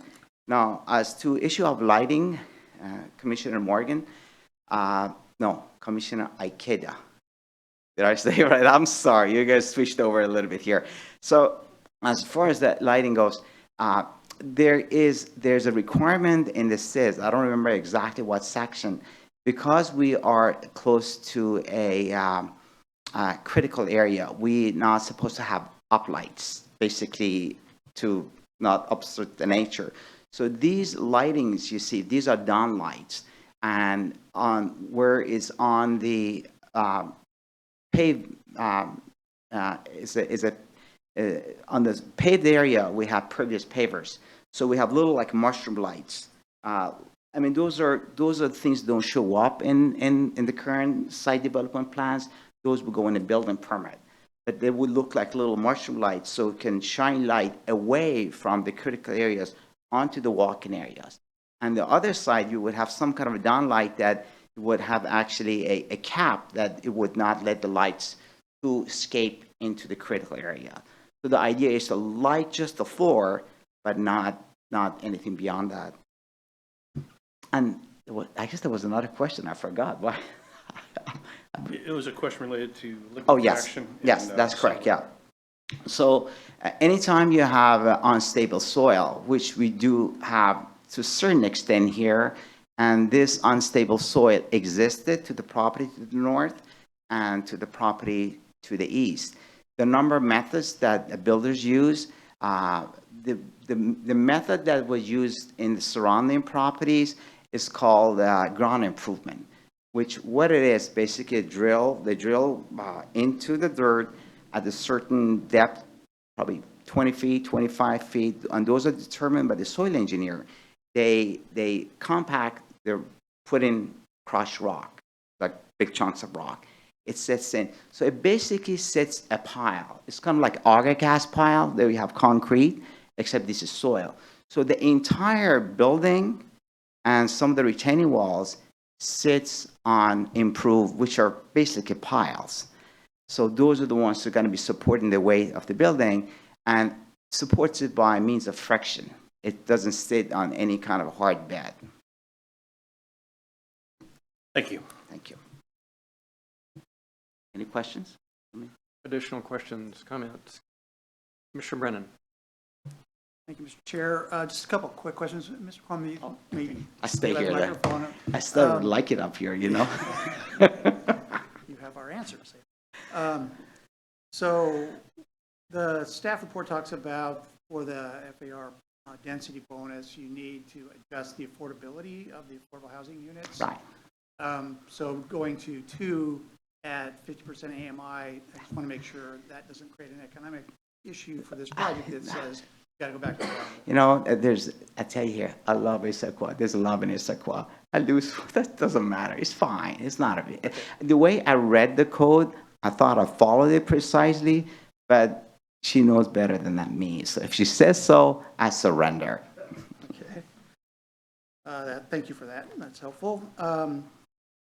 There's also discussion in the staff report, and there's been many points made here tonight about storm drainage, and that there's still work to be done to finalize the storm drainage plan for the project.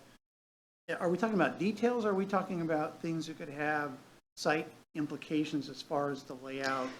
I think the issue of storm drainage, Commissioner Brennan, right? Yes. Commissioner Brennan, the issue of storm drainage came up. We don't have really a design problem. You have a maintenance problem. That's what we had. The foo-foo happened, and I was there. I looked at it on 2 or 3 occasions. When you have your basically water outfall or creek or whatever like that clogged with vegetation, trees, things, well, things don't flow. And this is just, she got to fix the maintenance. And I think she was right. The maintenance is something that is not done right. I believe but that's not City of Issaquah. I don't think you have maintenance off that. I think that's the WashDOT. You may have a contract with WashDOT, but you got to call them and say, go clean that up, because it affects downstreams. Yes, please. When the other Emily, the engineering Emily, was mentioning that it's preliminary design, I think that's what you're asking about. Yes. Correct? Yes. So essentially at land use permit level, engineering designs are technically preliminary designs that are fine-tuned and made exact as part of the construction permitting. So that's what she was referencing. It wouldn't be a complete overhaul or change. It's just the finalization of the stormwater design as part of the construction permit. Thank you.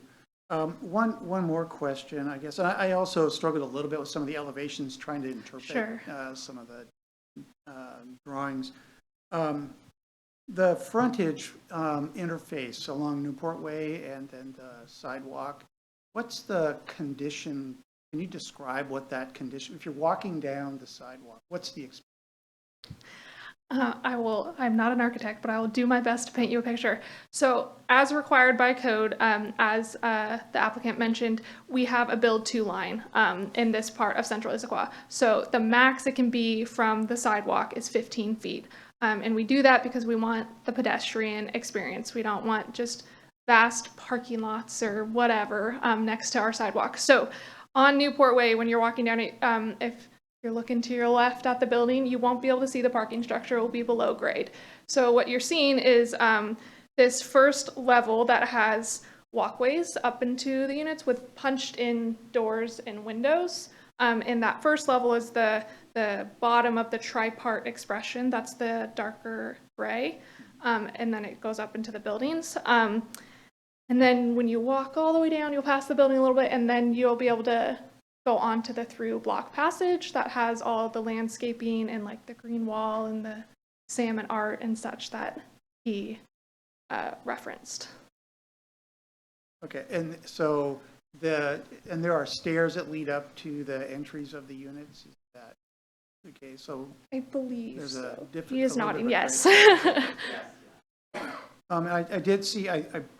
Mr. Crum mentioned that the blank wall that Mr. Morgan was referring to at the garage, that there were openings. Looking at an elevation, it looks like there might be something there, but they're not very well depicted. That's so, yeah. I think it's a great idea.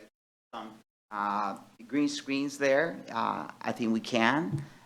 There's always room for improvement. I'd be okay to that. I mean, there's so many things that you just don't see. Somebody got to bring it up. Wow, what an idea. I like that.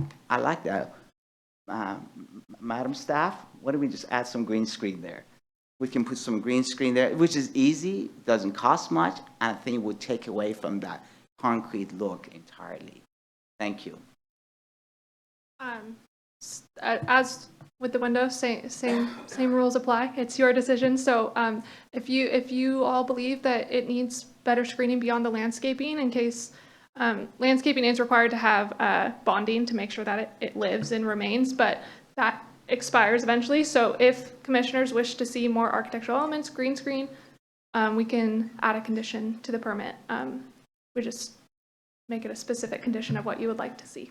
Hey, Commissioner Brennan, if you don't mind if I jump in too, because I did go back and read 10.9 in SIDS, and it says, in addition to building design, landscape may be required to additionally enhance a blank wall.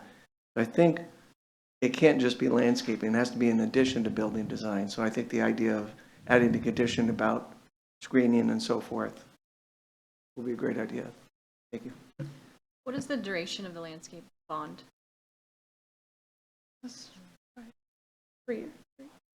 5 years.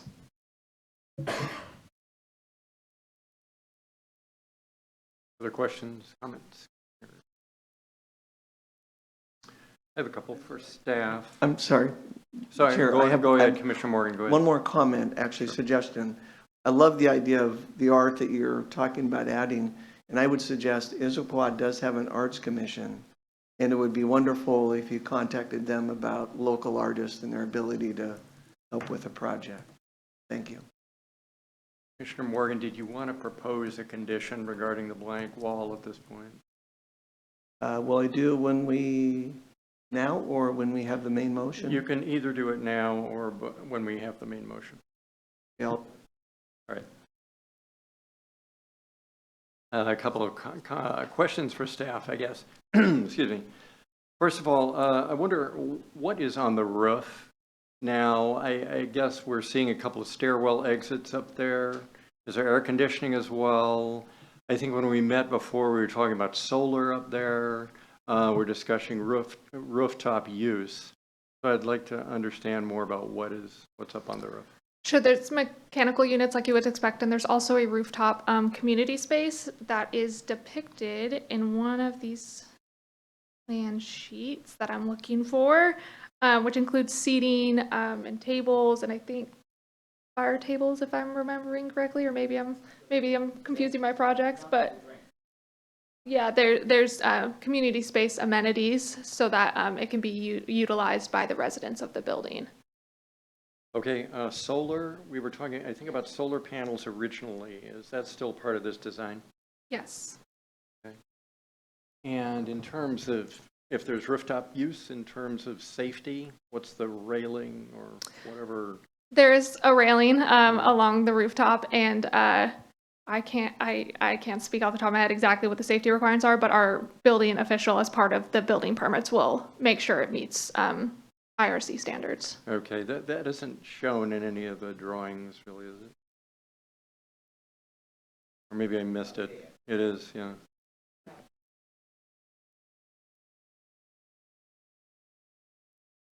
Actually, we do have it requires a 42-inch high guardrail. So, and we have it basically around all the public areas.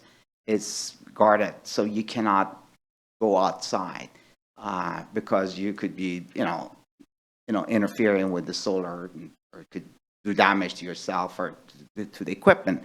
So public areas are surrounded by 42-inch tall guardrail, which is required by the IBC. Okay, great. And so that's separated from the solar. Yes, so you cannot enter. The staff is probably have a little lock, padlock or something that staff could enter, but it's not for the public to enter. Okay.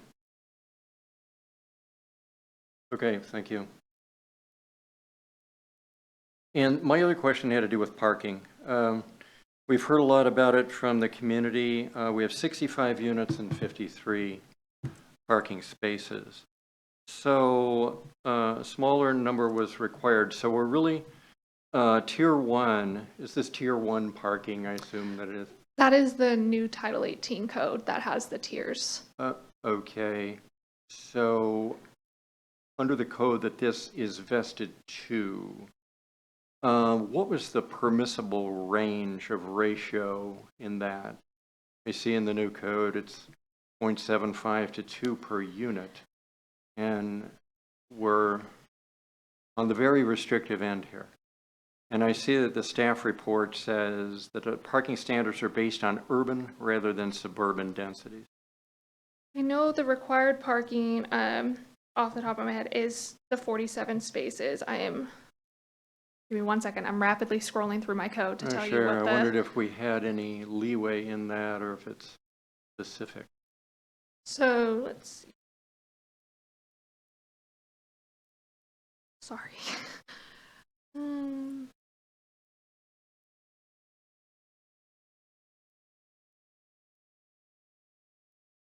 If I may, can I ask a question, Chair? What do you mean by, what are you looking for? Are you looking to add more parking? We've heard from the public that they're very concerned about spillover parking into other lots and buildings. 65 units and only 53 spaces. A lot of residents have raised the issue. In addition, we have visitors, we have building managers, we may have building staff and so on. Where are these people to park?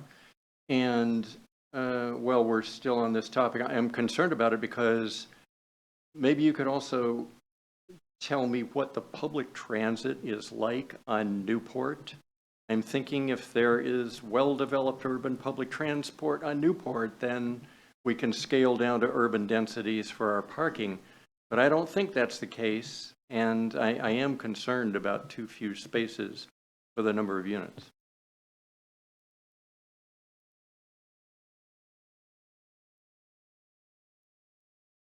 For the record, my name is Valerie Porter. I'm an associate planner with the Community Planning and Development Department. Like Emily said, I also worked on the project early on.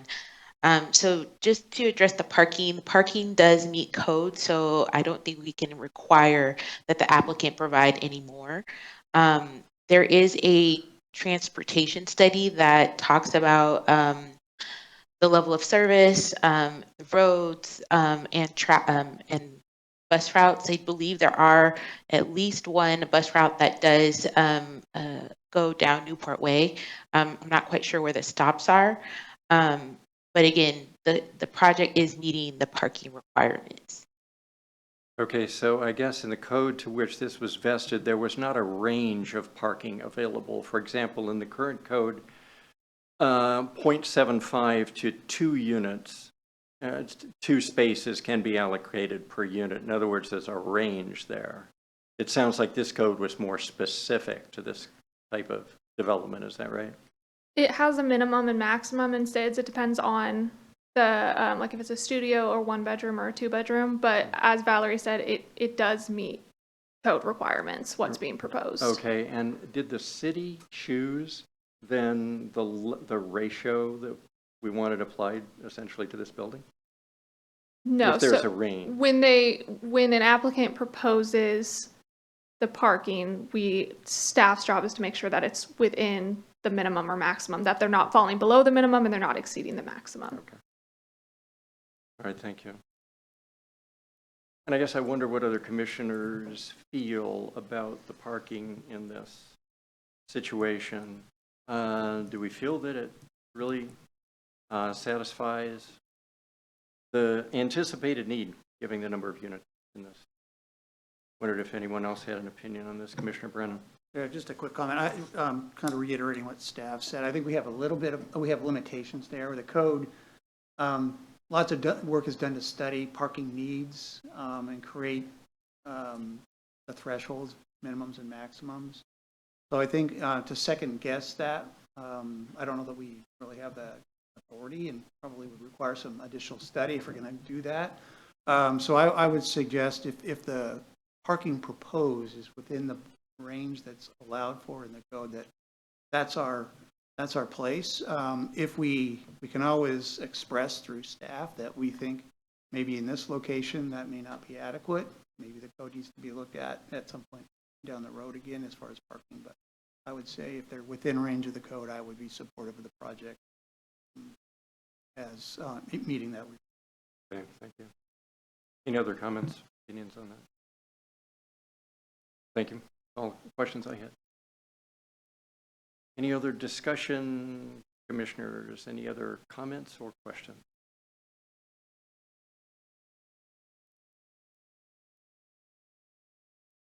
Okay, with deliberation concluded, it's time for the commission to take action on the item before us. Is there a motion on the item before the commission? Commissioner Cato. Commissioner Ikeda, I move the Development Commission approve the site development permit for Milano Issaquah Apartments, file SDP 20-00002, and the associated administrative adjustment of standards, file AAS 23-00009, as described and evaluated in the staff report dated November 16th, 2023, with exhibits A through X, subject to the conditions therein, and is amended tonight. Do I hear a second? Seconded? I'll second. Any more discussion on the main motion? Mr. Chair, I'd like to propose condition number 31. It would state, to avoid the appearance of blank walls, the exterior garage walls, especially the east elevation, shall be improved with textures, art, trellises, or other elements.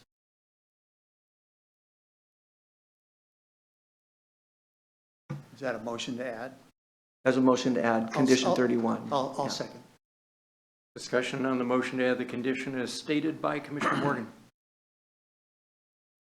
All in favor of the condition, say aye. Aye. Aye. All opposed, say no. That condition passes unanimously. Any others?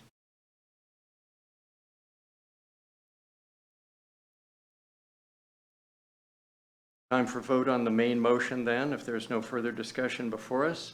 All in favor of the main motion as proposed by Commissioner Ikeda signify by saying aye. Aye. Aye. All opposed, say no. Main motion passes unanimously. Do we have another motion before the commission? Commissioner Cato? Yes, we do. I move the Development Commission direct the Community Planning and Development Department to prepare findings of fact and conclusions for review and approval by the Development Commission Chairman, affirming the Development Commission's decision to approve the Milano Issaquah Apartments, file SDP 20-00002, and the associated administrative adjustment of standards, file AAS 23-00009, subject to the conditions listed in the staff report dated November 16th, 2023, with exhibits A through X and as amended tonight. Second? Thank you. The motion's been proposed and seconded. Any discussion on that motion? All in favor of the motion, say aye. Aye. All opposed? Motion carries unanimously. Thank you. Mr. Chair, if you don't mind, I'd like to compliment Mr. Coram on his persistence over several years in this project. So, very attractive looking project and be a nice addition. Thank you.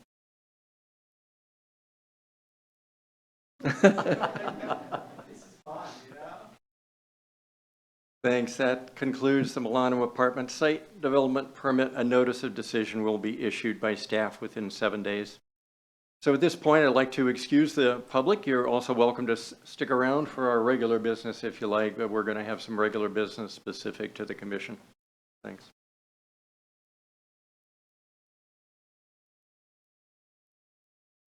Also like to ask commissioners, do you want to take a break at this point or keep going? I would imagine we have about 20, 25 minutes to go. Want to hang in? Keep going. Okay, good. That's the spirit. Okay. Regular business tonight. First, we have a rules and regulations update. It involves the consideration of one potential change to our commission rules and regulations, and it has to do with a change to reduce the number of regularly scheduled meetings from 2 per month to 1. The order of operation for this item will be a brief staff presentation followed by commission comment and discussion.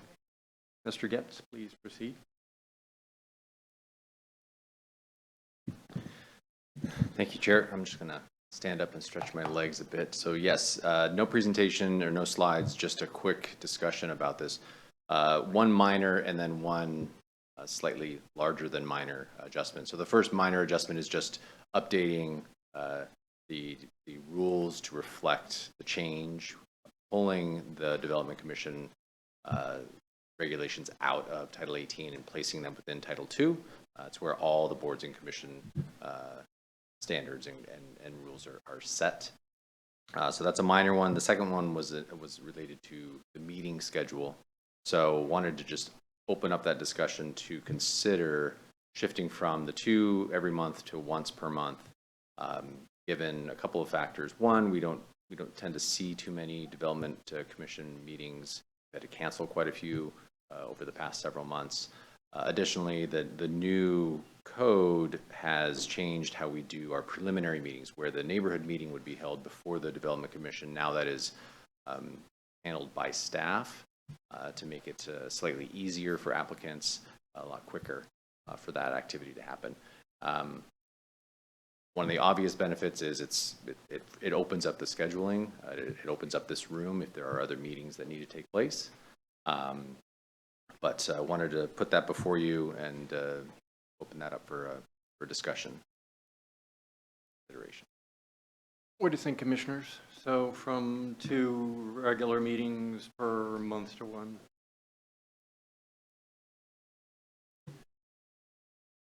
Commissioner Brennan? Just a thought. So yes, with the new code, the role of the commission has changed. And I think the pace of development has probably tipped down a little bit here. I mean, my only concern with 1 meeting per month would be the potential for delaying projects. You've got to wait at least a month, potentially even more than that, to get to another meeting to move the project along. And so the rules do allow for special meetings. But I would say if we're going to go to a single meeting per month, that we should be accommodating when necessary to move projects through the system if we start to see a larger level of activity and need for no book in this room and all that. That being said, I think it is important for these large investments that are the projects that are in front of us now. Don't get held up just because we've got a scheduling problem getting. Absolutely, yes. And I think looking at Senate Bill 5290 and the changes to land use application permit reviews, it's speeding up level 1s and level 2s. So it's setting a 65-day review target for all level 1 permits, or what we're now calling a level 1. Level 2 is 100 days, and then anything with a public hearing such as this has 170 days. So it increases it from that traditional 120-day target. But it's something that we're going to have to make sure we accommodate.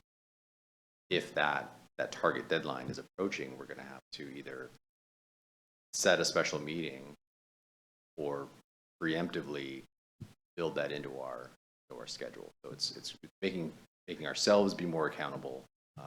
I appreciate, and flip side, it requires applicants to provide their accountability and responsiveness. So, Is the main concern scheduling of this room? no, it's not a concern. It does free it up with over a dozen boards and commissions.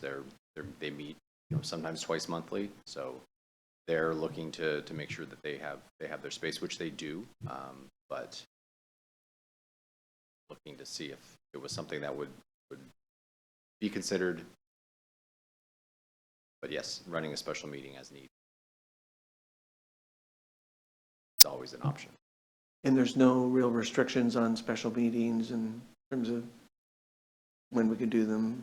No, the only restriction within the current code is for the pre-application community meeting, which the code identifies cannot be held on the same time or evening as another city meeting. So development commission meeting can take place same evening as any other. Great, thank you. And this change in our rules and regs would not be inconsistent with code, right? Code Correct. just essentially says that we will determine our meeting time and not fewer than one a month. Correct. Would the special meetings be on the third Wednesday then? Would that be kind of the default? Or Could be built into the. yeah, as is right now, I kind of these days open for the most part until it's obvious they're not going to happen. But if they're random, it might be harder to get us all together. Yeah, and I thought I read that the draft took out the third and left the first. But Correct. It was. Yeah. One to but you'd prefer the third? Oh, no. I'm just saying, like, if we keep both, I know when it is possibly going to be. If we keep one, but we need two, it might be hard to get us all together.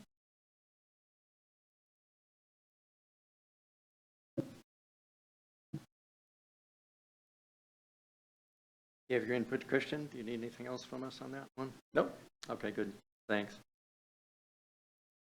So the next item of regular business, our election of chair and vice chair.